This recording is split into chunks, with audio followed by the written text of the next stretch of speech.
All right, everybody, welcome back to the show. Here we are. The Kansas City Chiefs do it again, back to back Super Bowl champions. It's only fitting. It's only fitting. We've been riding with them all year.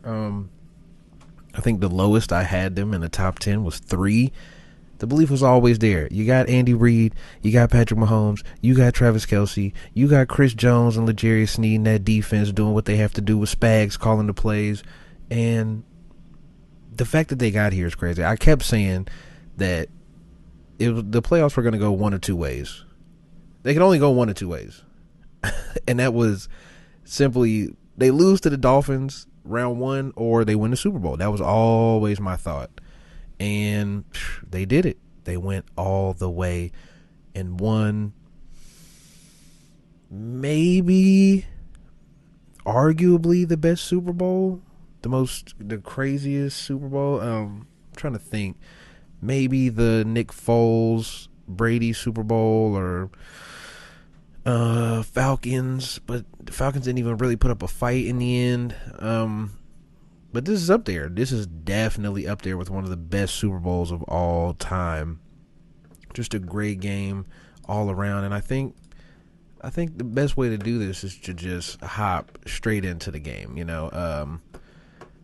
Well, first, let's go to my pregame thoughts. I have some notes. And one of the notes that I had going into this was, man, a lot of the media pregame were really riding with the Chiefs so hard, you would have thought that the 49ers weren't the favorites, that they were the underdog going into this game, the way everybody was talking about it. Just magically, you know, now all of a sudden, after this playoff run, people believe that the Chiefs receivers won't fumble and drop balls and do all this, and lo and behold, they kind of did. All the old problems kind of snuck back in.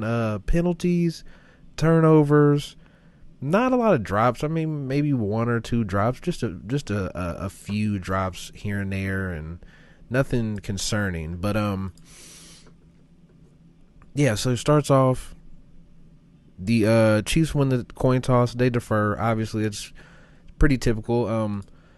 So the matchup that everybody wants to see right off the rip: the 49ers and the Avengers take the field against the best defense in the NFL.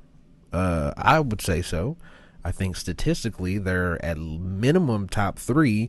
So we get to see that right off the rip. And what happens? Christian McCaffrey happens. Christian McCaffrey just comes out and rips. Let me pull this up here. Let's find the play-by-play so I can get exactly what he did, because he just came out and I think they ran it like 3 straight times. Yeah, 6. He hit Juszczyk on that long pass, and then McCaffrey up the middle for 11. Then McCaffrey up the middle again. But guess what? He fumbles on the first drive of the game, and I couldn't believe it. I absolutely cannot believe it when I seen that ball just flopping around on the ground out there. Karlaftis scoops it up. Feels amazing, right? I'm like, oh man, we're right on. This is perfect. This is right on track to be a good game for the Chiefs. And I mean, ultimately it was, but the Chiefs just kind of come out and stall out. 3 and out, straight up. Which, you know, I can't say is to be expected at this point, but, you know, the offense has been the offense all year, and they haven't been amazing. They haven't been some high-powered offense. They've just been just enough. Even in the playoffs, they've been just enough over and over again, just enough. And, yeah, they go 3 and out. Nothing going. And, I think my first thought was, well, let me check my notes. Oh, people were very concerned about the way that the Niners were moving the ball against the Chiefs, which is fair because I think they, excuse me, they got off probably, 3 or 4 straight chunk plays of 10 plus yards. And it was very concerning, but also like, a turnover is a turnover. You can parse it however you want to. A turnover is a turnover. So I was cool with that. But the real problem early on, immediately, as soon as the Chiefs offense took the field, it was clear and obvious that defensive line was there to dominate that game. And that's what they did early. Straight up 3 and out. I think what they gained a couple yards, 6 yards ultimately. I mean, first play was just stuffed for a few yards, and then, a nowhere play to Travis Kelce, and then Pat hits Rashee Rice for an 8-yard gain, and that's what gives them the 6. So it's like, okay, they punt. My next thought was well, let's see what happens next. Oh, 49ers get the ball, and this is the whole thing. Like, the whole first half was just defense, because they hit Ayuk on a nice little bomb, and then it's just 3 and out. They get stuffed. Like, it was just, I mean, it was a defensive game all the way up basically until the fourth quarter, and then the fourth quarter everything kind of opened up a little bit, and offenses, I mean, got flowing would not be the right thing to say here, but they got something going. But yeah, they didn't go 3 and out. Excuse me. By the way, they got 2 first downs and then ended up punting. But like, I don't know. I just think. Hold on, let me do something real quick.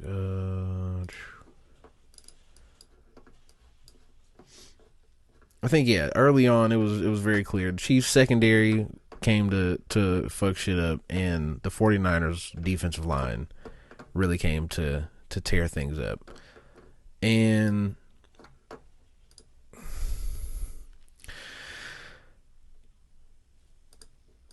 it really felt like, I hate saying it, but it almost like the Chiefs just kind of always have seemed to do this like early on, especially the last 2 years since Tyreek has been gone. It's kind of been just an easy start, just a slow start. Let's put some concepts out there and see if we can get going. Outside of the Ravens game was really the only one where they just came out boom boom firing, going crazy. But here, same thing, typical Chiefs game, start off slow, kind of meander around and struggle for a bit. And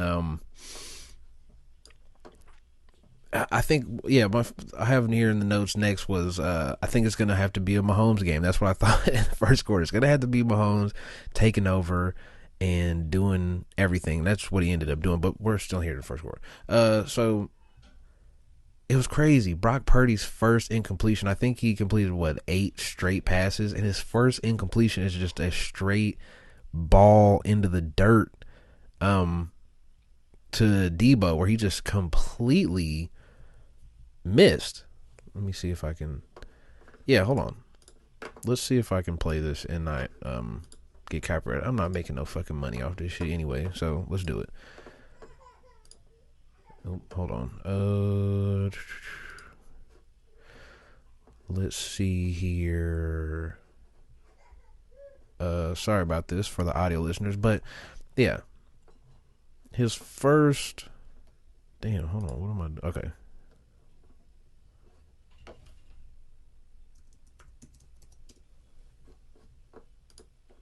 Yep, there's my notes.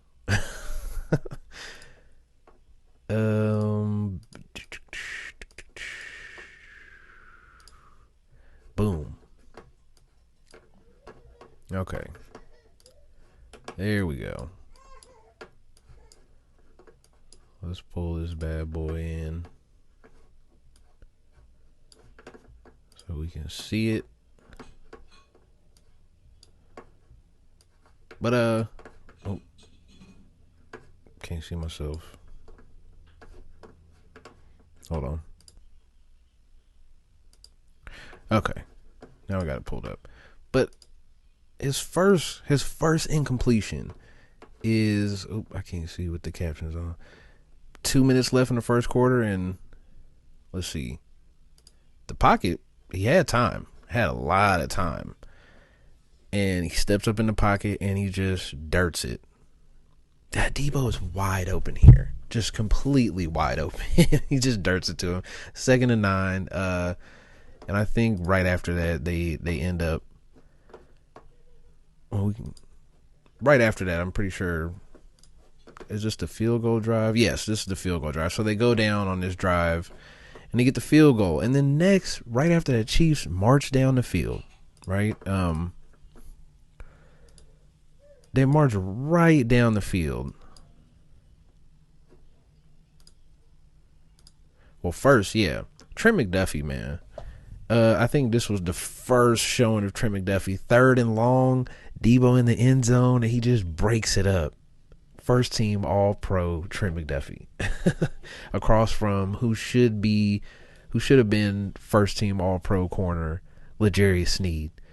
But Trent McDuffie was all over this game. It was ridiculous. But he breaks up on 3rd and long. He breaks up a pass in the end zone to Debo. Crazy, perfect defense, perfect positioning.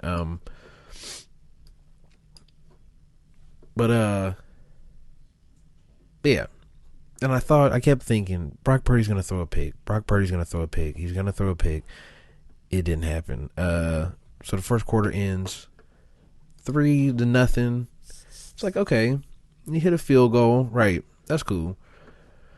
And then what do the Chiefs do? Come out and say, all right, well, we have to put up points this drive. And what do? Immediately, a bomb to McCole Hardman. Not the first play, but they hit a bomb to McCole Hardman. I think it was 54 yards, something like that. It was crazy. Like, I think that's the biggest play they've had all year, if I'm correct. I'd have to look at. I didn't look that up, but I'm pretty sure it's their biggest play of the year in the Super Bowl. When you need points, you're down 3, and you're like, hey, we need points.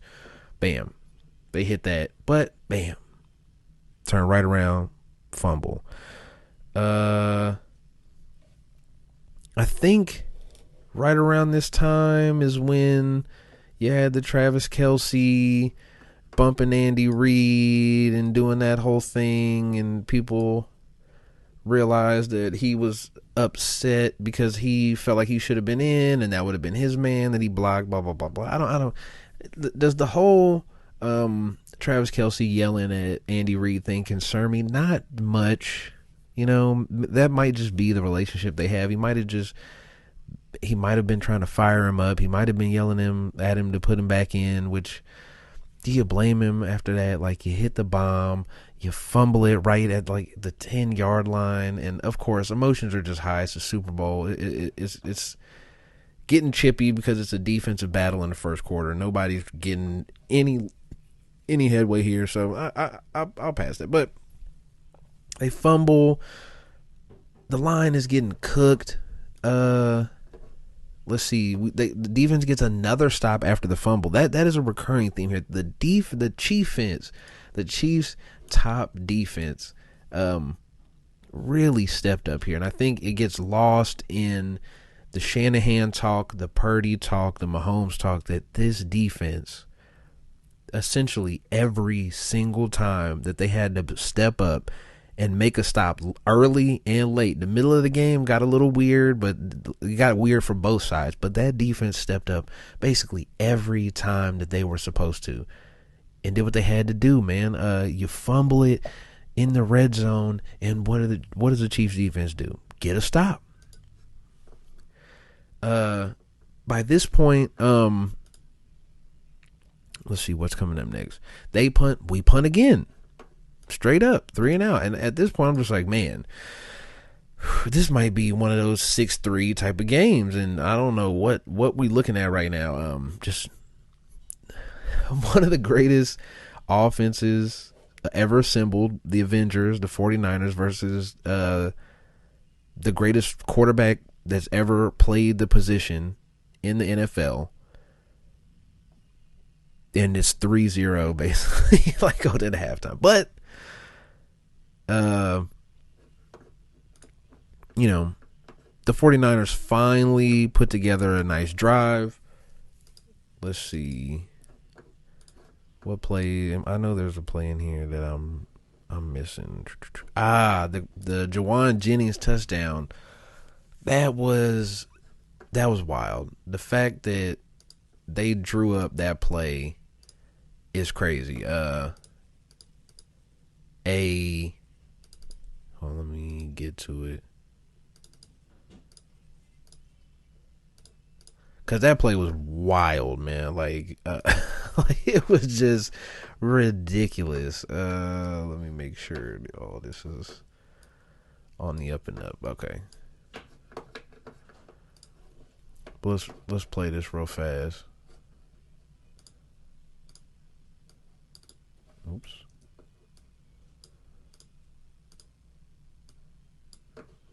All right. But the fact, what I have to look at it again because I haven't really looked at some of these plays in depth. I took a look at the second half a little more, but like let's go through this real quick. So it's a screen,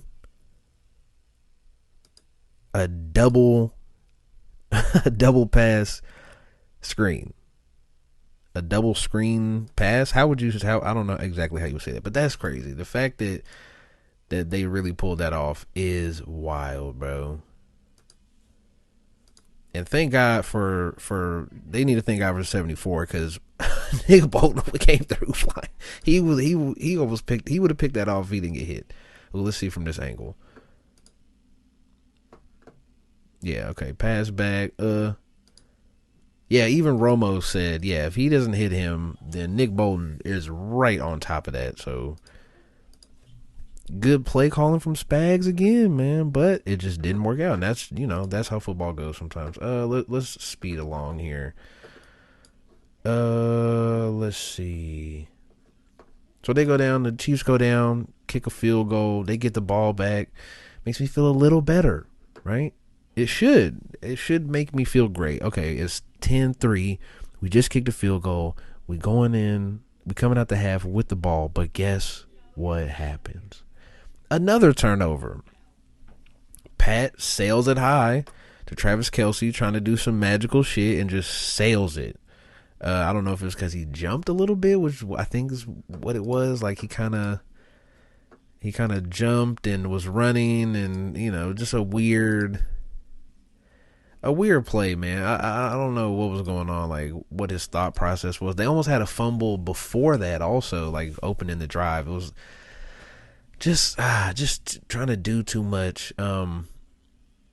Yeah, like he ran forward, he kind of jumped, and the bad footwork, it pops up every once in a while. But yeah, so they throw a pick, which at this point it looks like, oh my God, like is this the end of the game? Is it over? Because 17-3 is a lot different than 13-10, which is what it ended up being. Because they throw the pick, and then for 1, 2, 3 straight drives, 3 and outs, the Chiefs defense stepped up again. 3 and out for 3 straight drives. They had a total of -1, -1, -2 yards in 9 plays. You can't ask for anything much more than that. The Chiefs fit another field goal in there, and all of a sudden it's 6-10, and the 49ers have just punted twice right after the interception. So it was like, oh God, like what is happening now? Now here is where I will offer my Purdy thoughts. Let me pull everything up here. So overall, I don't think Purdy was great.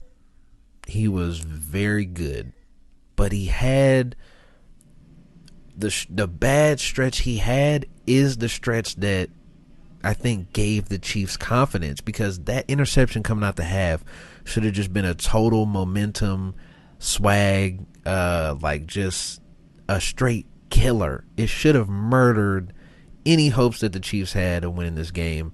But that defense gave it's a flip of what's been going on for the Chiefs over the last 6 years. It just flipped. The defense gave the offense hope. If you would have told me that 3 years ago, 4 years ago, I would have laughed in your face. Straight up. I would straight up laughed in your face and be like, there's no way unless they rebuilt the defense. Well, guess what? They trade Tyreek, get an extra draft pick, get McDuffie, get Karlaftis, get Pacheco, get Jalen Watson, Josh Williams, the backup corners who, funny enough, you never hear about them, which that is like the ultimate thing you could ask for your third and fourth corner is you don't hear about them or know them. This is coming from somebody who had to watch Phillip Gaines. Like, just go Google Phillip Gaines and you'll find out real fast what was going on. But yeah, so first quarter, Purdy goes 10 for 15, 123 yards.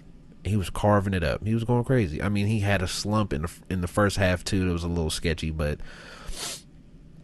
he was very good. The third quarter is the only spot in the game for me where it's just like, ooh, like even in the fourth quarter and overtime, he was making plays and he was slinging it, and he was like, the couple times that he had to move around and kind of finesse some of the linemen was great. But with all that said, he played very good, right? But very good's not good enough when you have the future GOAT standing across from you. And when you have a third quarter where you go 3 for 12, 28 yards, don't convert a single first down.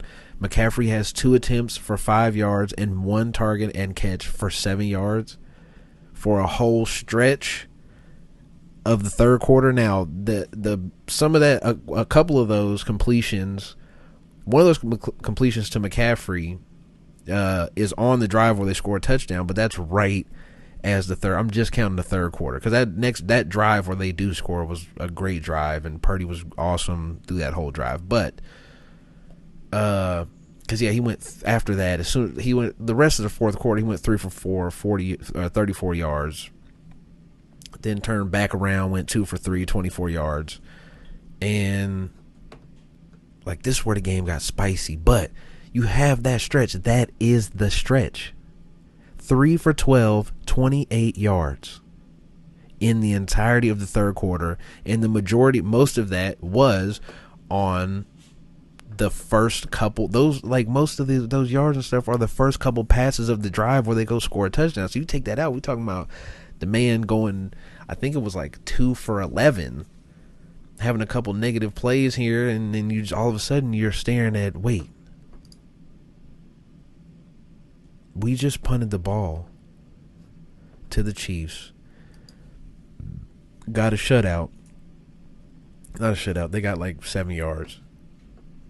Force them to punt the ball again, and what happens? They muff the punt. What do you know? They muff the punt, and literally the momentum flips like that. And that's what I mean. You can't go 3 for 12 and abandon running the ball because you have Patrick Mahomes and Andy Reid and Travis Kelce and this whole dynasty. Yes, I'll get to that. But you can't do that. Absolutely cannot come away 3-4 drives with nothing and then make a huge mistake like that. And they literally, this next play, immediately after the muff punt, touchdown to MVS. Now all of a sudden it's 13-10. Now this is where I will give Brock Purdy credit. Like, I think for me the conversation has always went in such a way that makes me get demonstrative and, you know, kind of lash out back at how I perceive the conversation to be being had over the internet and on TV and all this, where we talk about Brock Purdy like he's a top 5 quarterback, or he's he's one of the best quarterbacks in the league. And to me, I have him floating around.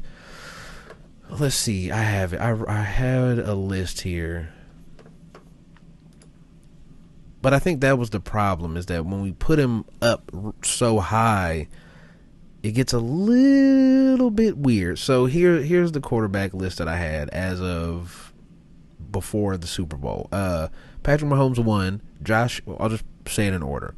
Patrick Mahomes, Josh Allen, Lamar Jackson, CJ Stroud, Matthew Stafford, Jalen Hurts, Kirk Cousins, Aaron Rodgers, Jordan Love, Jared Goff, Dak Prescott, Trevor Lawrence, And then for me, it was a toss up between Brock and Tua, and ultimately I put Brock ahead of Tua. And then after that is Deshaun Watson, Kyler Murray, Geno, Baker, Russell Wilson to round out. That's 19. I just didn't put a 20.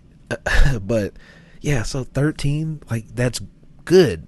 But the conversation felt like we were trying to figure out if he was great. And I don't think he's great. I think he's good. He's a solid quarterback. He's right under Trevor Lawrence, Dak Prescott, right above Tua, Kyler, like in that range where like you're a solid starter. Like if we talking about can he start for the next 5-10 years, it's like can Tua start for the next 5 to 10 years? Like I don't know. I think it really all determines like what happens on contract years kind of for a lot of these quarterbacks, for a lot of the guys that aren't Mahomes, Lamar, Burrow, which I forgot to throw Burrow in there. Jesus. So that puts him down even more. So we're talking about 14, 15, like, because I think Joe Burrow goes right up there at 4, basically, you know. So, yeah, you're right there. You're middle of the pack, maybe just above the middle. Like, that, yes, that can be somebody who is a 10-year starter, a competent starter in the NFL, yeah. But it's not great. And I think that stretch where they went, 3, 4, what is it? 1, 2, 3 straight drives of not being able to get a first down. Ultimately, they go, 3 for 12 on first down. I think that's pretty fitting. You go 3 for 12 in that stretch, and then you go 3 for 12 total on third down. Yeah, Chiefs go 50-50 on third and fourth down conversions. A lot of those are in the fourth quarter. But yeah, is he great? No. Is he good? Yes. He had a very good game. He had probably what I would view in totality probably his best game of the playoffs so far, because the last 2 games, the Packers game, he had a whole half where he was bad. The Lions game, he had a whole half where he was bad. This game, it was just a stretch of 3 drives, basically, that spanned an entire quarter, where he was just off. And that didn't help by the play calling, where you didn't run to get positive plays. Hey, let's just positive plays. You're in the Super Bowl. That's all it takes. And for me, that was a big point that I was hammering home while watching the game, was if the Chiefs can just get positive plays.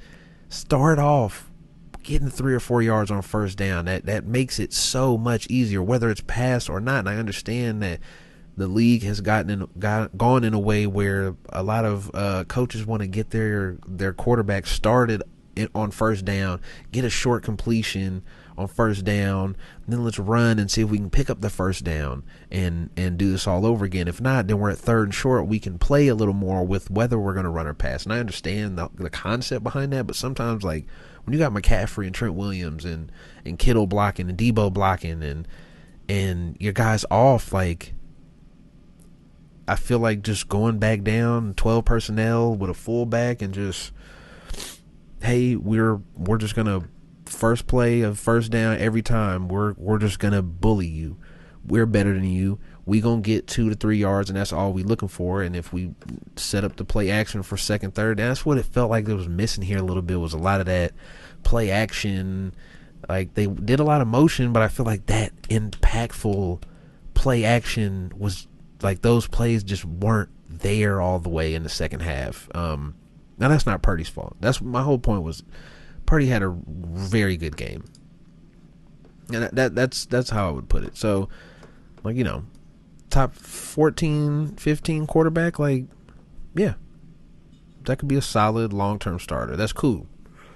Franchise defining, franchise altering, all-time great MVP caliber quarterback. Absolutely not. And that's the conversation I've been having, at least. Maybe it's been misconstrued a little bit by people watching clips. And you know what I mean? But yeah, like, really good game here. It's just you can't do that. This is what we're talking about. We're talking about Patrick Mahomes and Andy Reid and guys that have already won 2 Super Bowls. They just won a Super Bowl last year. You can't have a stretch where you go 3 straight possessions and don't score heading into the fourth quarter after they just gave you the interception. And they go interception, punt, and you have no answer until they score a touchdown. Then all of a sudden, bam, you magically, not magically, but you know what I mean, that get everything going. I would love to know how does that start off. Incomplete, McCaffrey up the middle for 5 yards.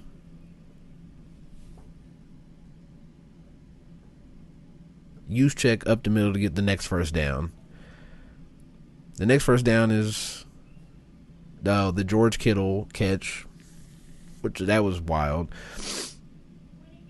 Yeah, so it's like they essentially abandoned the run, really. And I think that was the biggest difference in the game. That, and in the middle of that slump that you're having where you're not running the ball, Purdy's off, the muff punt killed it. It kills it. Then you turn around and you score a touchdown and miss. Well, the field goal gets blocked. Oh, hold on. Let me pause it. The field goal gets blocked. So now all of a sudden, it's not a 4-point game. It's a 3-point game. And you have Patrick Mahomes with Harrison Butker in his back pocket on the other side. And what do you know? What do you know? Chiefs go down, tie it up, field goal. Bam. 49ers come back, field goal. Bam, they up 3. But you gave the man 2 minutes. Now, if we know anything about Patrick LeVon Mahomes Jr., or the second, however you would like to say it, then you know I don't know if we've seen a little enough time given to this man. Oh, shit. But giving it to him with 2 minutes, not scoring a touchdown, and you just kick another field goal, it just felt like, oof, that is not enough. You need to score touchdowns here. And what do you know? Travis Kelce, who, by the way, 1 catch, 1 yard in the first half, ends up with 8 and 93. Ends up with 9 and 93. Man goes 8 for 92 yards in the second half. Yeah, that's going to hurt. And his biggest play of the year. Let me see exactly how many yards it is. 3rd and 7, 16 seconds left on the 33, which would be what, a 50-something yard field goal. Pat Mahomes throws it to Travis Kelce on a little drag route. Bam, he takes it for 20 yards. And I think if I remember correctly, somebody said today it was the fastest he's been clocked running in the last 7 years. So 10 seconds left. You got one more play. He incompletes a back shoulder fade to Kelce, and bam, they kick the field goal. It's tied. We go into overtime. Now, a lot of people feel like the 49ers won the toss, and with the new overtime rules, a lot of people have been going out saying, hey, I think that was a mistake taking the ball, because if you kick the ball to the Chiefs, then when you get it back, you know exactly what you need, whether you need a field goal, whether you need a touchdown. Me personally, once I heard Kyle Shanahan kind of explain his thoughts on it, it made more sense that, hey, we felt like if we go score, they go score, we get the ball back, and it's sudden death when we get it back. The problem is that works if you score a touchdown. You kicked a field goal, and your thoughts were, hey, this team that just went touchdown, field goal, and went 12 plays, 69 yards, 11 plays, 64 yards in 7 minutes total, combining those two drives. We're gonna get a stop. And the problem was you didn't get a stop. You didn't force them to kick the field goal, and that's game.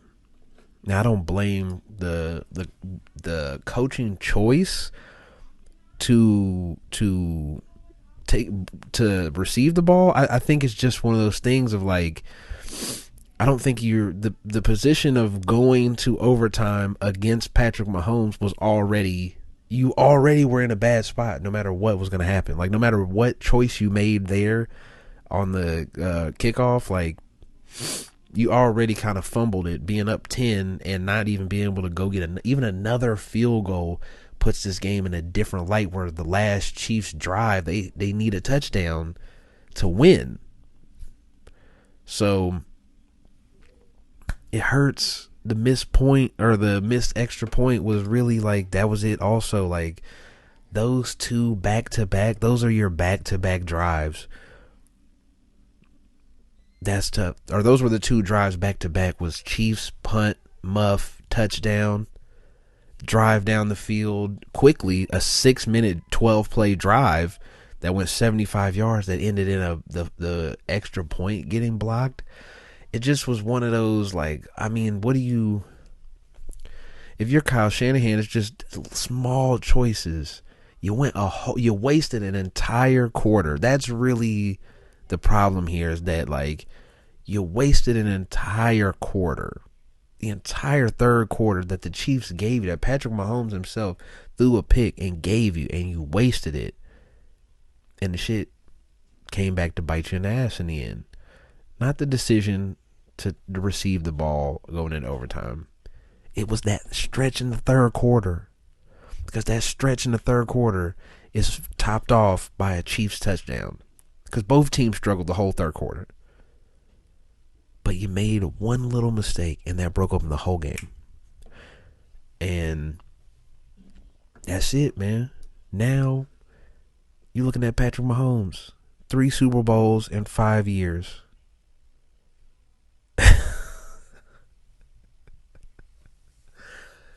3-1 in Super Bowls.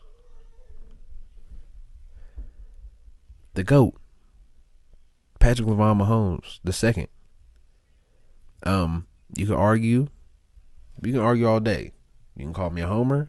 That's okay. But I think what we are witnessing right now is the greatest NFL quarterback that has ever played the game of football. There's nothing that he cannot do. There's nothing that we have seen that he can't do. Do you need him to be explosive and throw for 5,000 yards, 50 touchdowns? Did that first year. Do you need him to be a quote-unquote game manager and just make the right plays and check downs and don't make mistakes? He can do that. Do you need him to come back down 7 in a Super Bowl? He can do that. Do you need him to mount a comeback down 10 in the playoffs? 9-2. 9-2 went down in playoff games.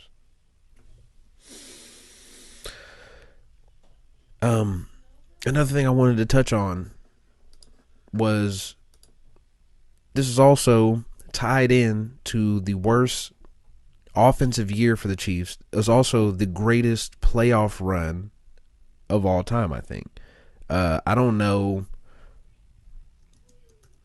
I can go, let me see.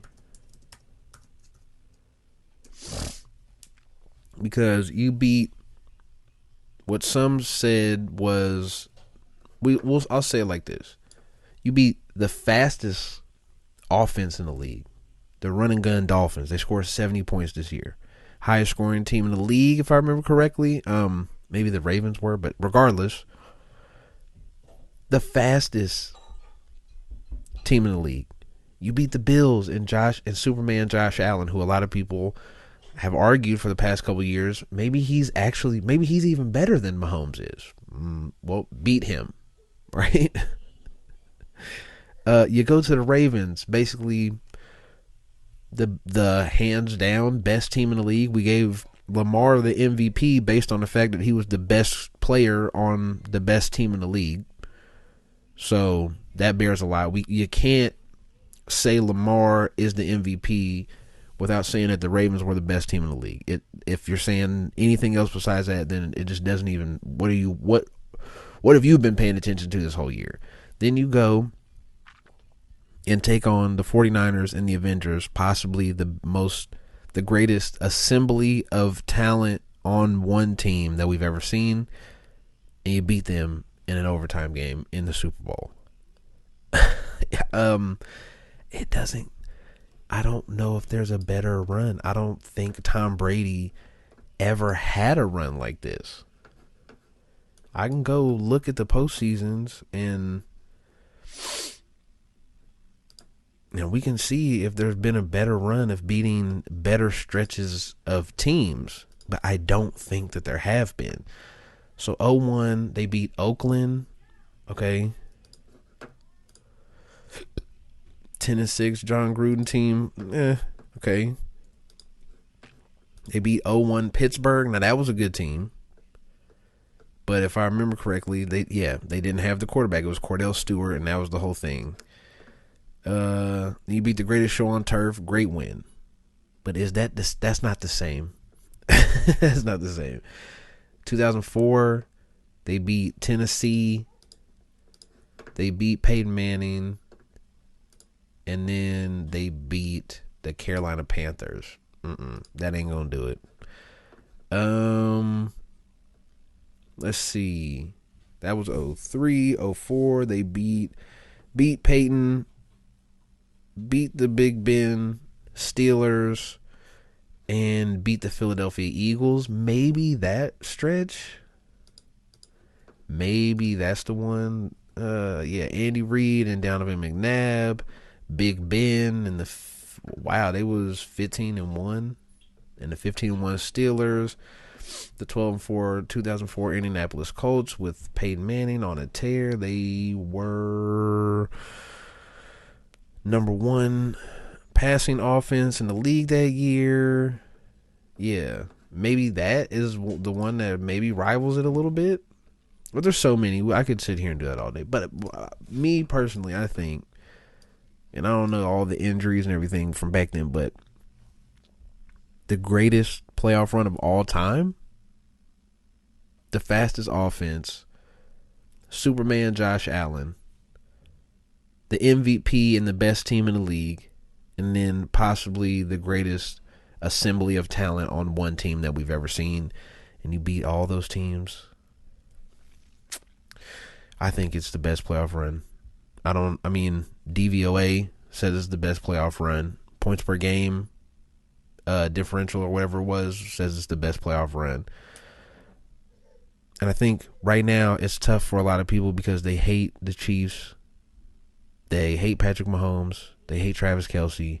They hate Taylor Swift being at the games. They hate that Ice Spice was at the games. They hate that Patrick Mahomes, that Jackson Mahomes and Brittany and his dad are who they are. And it's tough to deal with that you're watching one of the greatest runs and one of the greatest athletes ever play right now. Like right now in front of our faces, this is what we watching. And it's not Brady, because the Brady stuff early, Brady at this point, we did not look at Tom Brady like he was this amazing quarterback that could do no wrong. Not yet. It didn't happen yet. By 05, 06, it wasn't happening yet. That 07, the stretch where they didn't win Super Bowls is kind of where Tom Brady became like where we looked at him like a top tier quarterback, more so like outside of he just wins, right? He gained the stats. He had the Randy Moss season and all this, and they built back up into Tom Brady being one of the best. Right now, what we're seeing is a guy that is unstoppable, that is inevitable, and it's great. It's great to see it in real time. Yeah, it's amazing. I mean, what do you want me to say? The guy's the GOAT. You can go over. We can do the stats. And we can do this all day, but I think what a lot of people do is just kind of gloss over these certain things that we don't look at. I think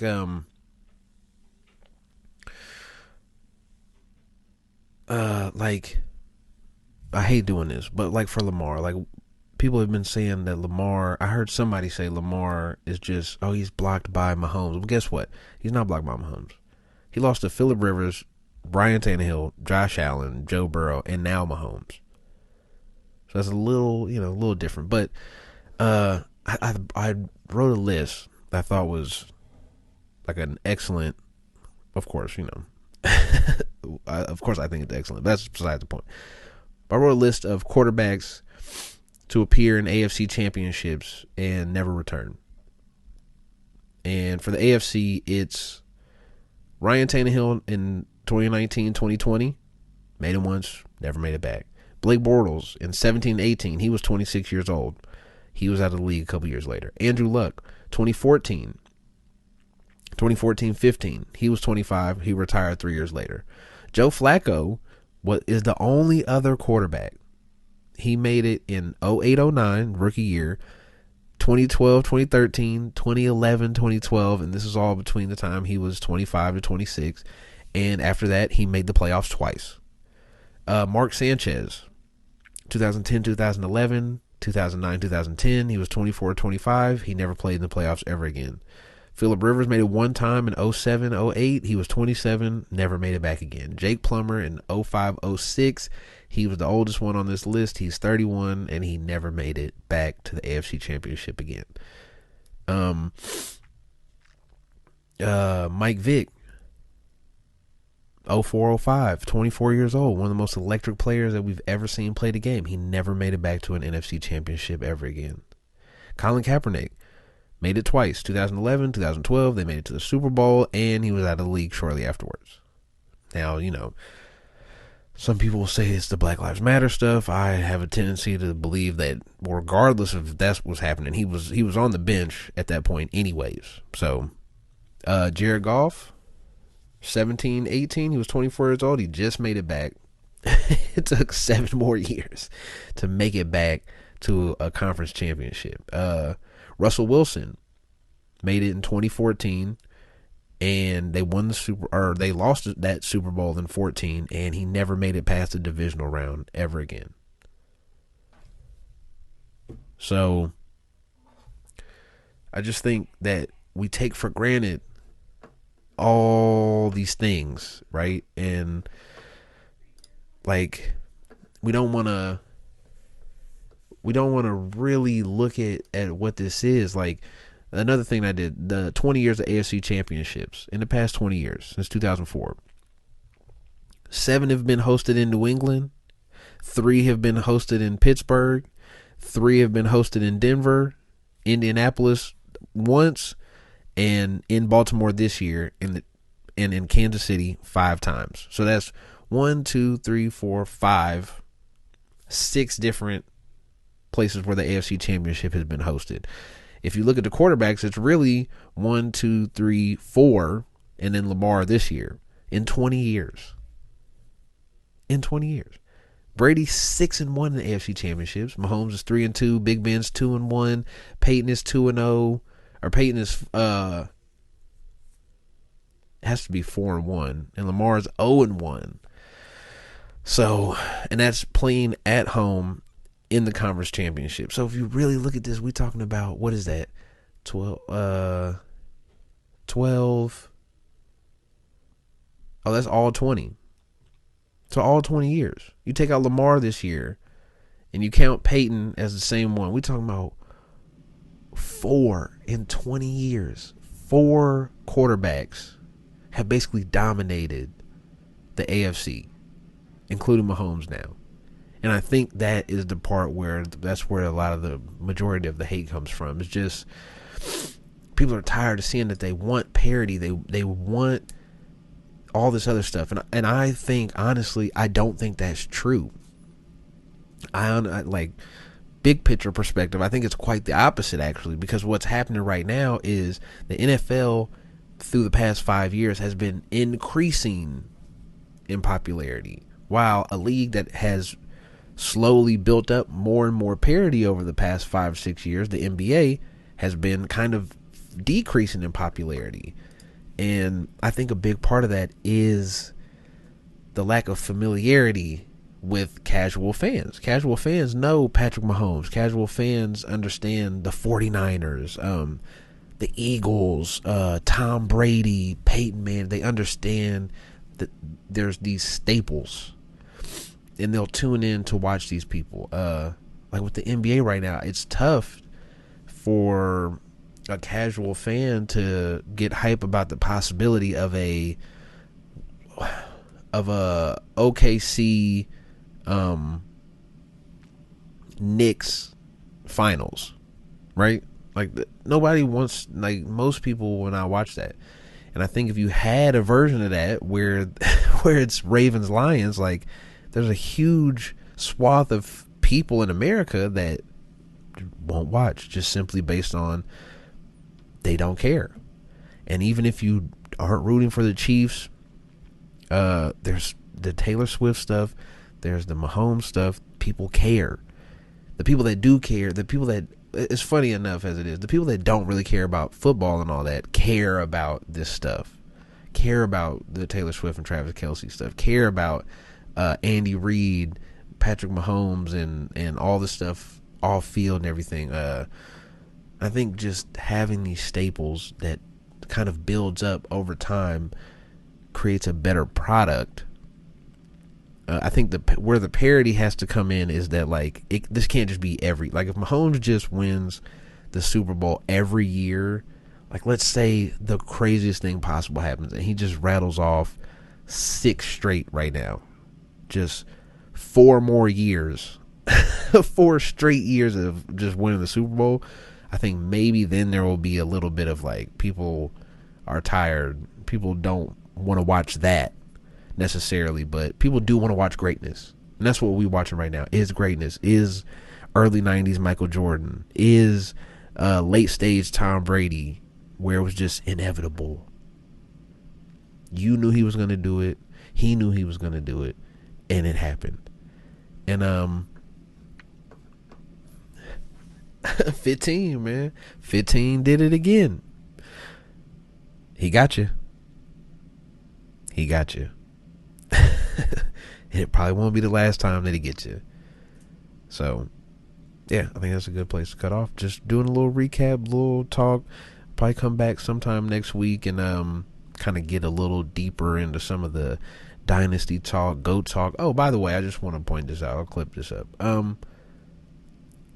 Travis Kelce is the greatest tight end in the history of the NFL.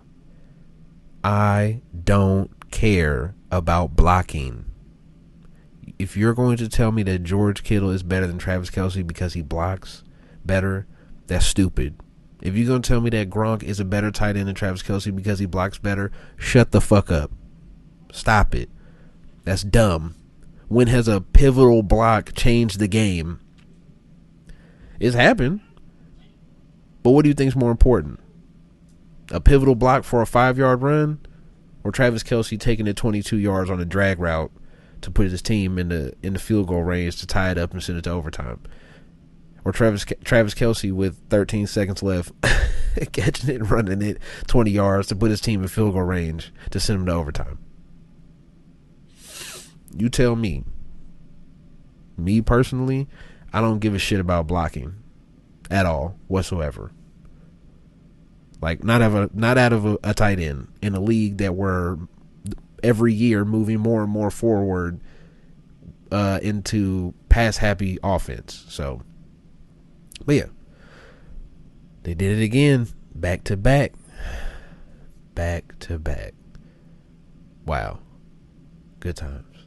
But I hope you enjoyed the podcast, and I will see you.